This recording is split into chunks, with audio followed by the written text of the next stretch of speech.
A Walmart, with all of the volume that it buys, its purchasing power, therefore gives it the ability to offer lower prices.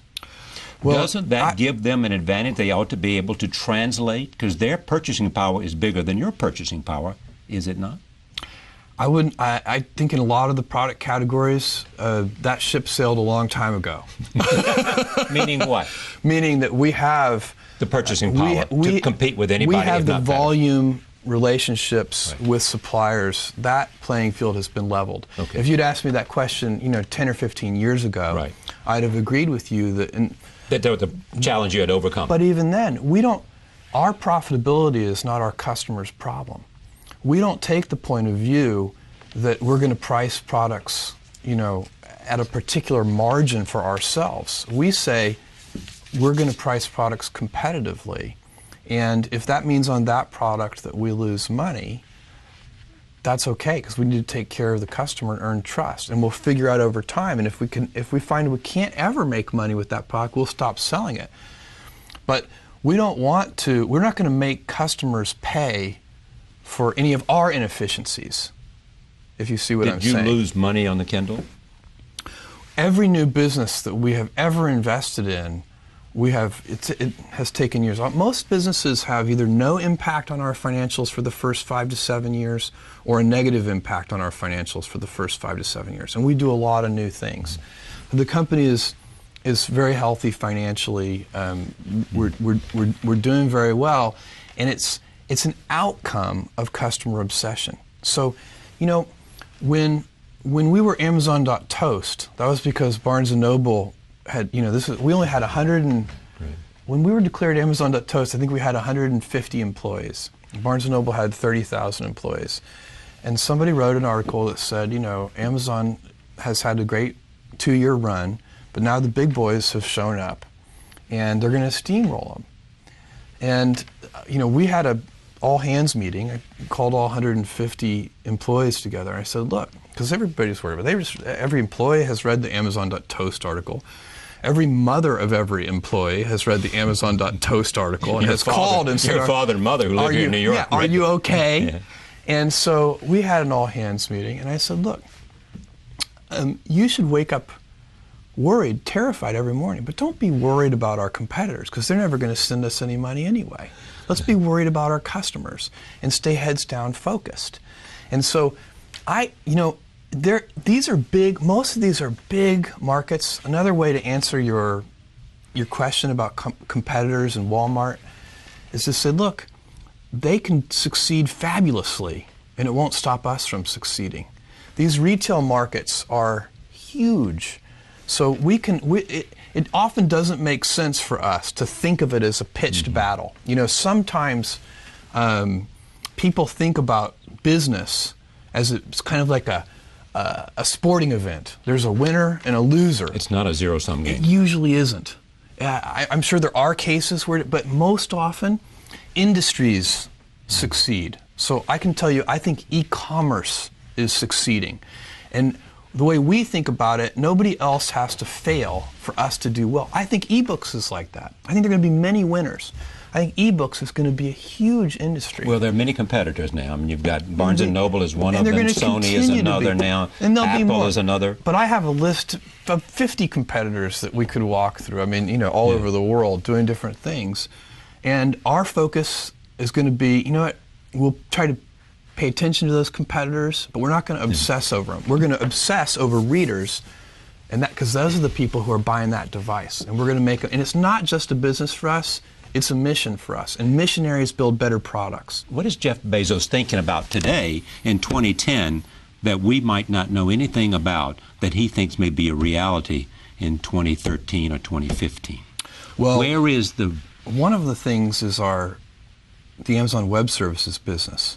Now there's a business that probably this is the Amazon Cloud stuff. Yes, and there's a business that's growing. It's in a hyper growth phase. It's already a significant business. That's a business that probably is not getting as much attention as it deserves. Is there a dominant player in the cloud business now? Well, Amazon, in the infrastructure part of it, which is the part that we play in, Amazon is by far the leader. Right. It started mostly with startup companies, but now it's big enterprises adopting. The best analogy I can give you for this is, it's like the electric grid.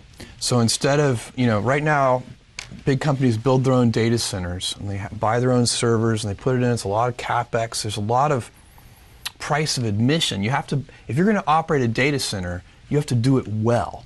But it doesn't differentiate you from your competitors. It's just a price of admission. And so what we do at Amazon Web Services is we sell compute by the hour. We sell compute by the drink. And it's just like buying electricity off the grid instead of having your own power manufacturing, your own power generating plant. Were you surprised that Apple had to react to the iPhone question of the reception and the antenna? Were you surprised by that? Were you surprised that Steve Jobs could make a mistake like that? I honestly don't know anything about it. Don't avoid the question. I don't know anything other than what I read in the press. Come on, stop it. That's your normal way of evading questions. I don't know. What is an iPhone? Who is this Jobs? You read about it. You had to. Yeah, I did, but all I know is what I read in the press. So, when you read in the papers, what's your assessment? Of the issue? Of the iPhone issue, yes. I find it a little surprising. It seems like to me that it could have been found in testing. What do you think, they rushed to market? I don't know. Does it damage them? No, not at all. You admit your mistake, you say we've tried to fix it and move on. Yeah. Charlie, even great companies make mistakes, and the key is they got to fix it. Where are you going that we might not know anything about? I'll tell you something that I think is probably not that apparent, but is getting a huge amount of focus inside the company. And it is apparel. Really? We're having a lot of sales growth in apparel. We bought a company called Zappos, which sells shoes. We already had a really good shoe business before buying Zappos. You might think, why would anybody buy shoes online? Why would anybody buy clothes online? Well, historically, clothing has always been the #1 mail order category, even pre-internet. And we make it really easy for people to try stuff on. So this is a place where you make it easy to try stuff on.